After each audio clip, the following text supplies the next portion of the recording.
میں بذات خود جی صوبہ پٹھوار کی جو تحریک ہے اس میں اوورسیز کا جو چیپٹر ہے اس کو مجھے انہوں نے صدر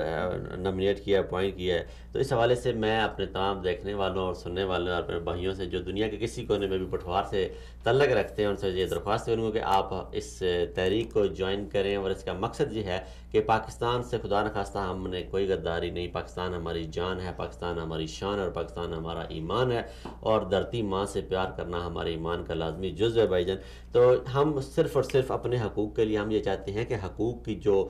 وسیع تر وسائل جو بکھرے پڑے ہوئے ہیں, اور سارا جو بجٹ ہمارا جو ہے وہ تخت لاہور پہ جا کے لگتا ہے, وہ راولپنڈی, اسلام آباد اور چکوال, جہلم, دینا اور اٹک پہ لگے. تو ہماری یہی خواہش ہے کہ یہ جو چھوٹے چھوٹے علاقے ہیں انہیں تحصیلیں بنایا جائے اور اضلاع کو تقسیم کیا جائے, زیادہ اسکول بنے, کالجز بنے, یونیورسٹیاں بنے, اور کسی کو انصاف کے حصول کے لیے 375 کلومیٹر سفر طے کر کے لاہور نہ جانا پڑے. ہائی کورٹس یہاں پہ ہوں اور یہاں پہ وہ اپنے فیصلے کروائیں, اور انصاف جو ہے اسے دہلیز پہ ملیں, اور سہولتیں جو ہیں دہلیز پہ ملیں, اور ان کے جو حقوق ہیں انہی پہ خرچ ہوں.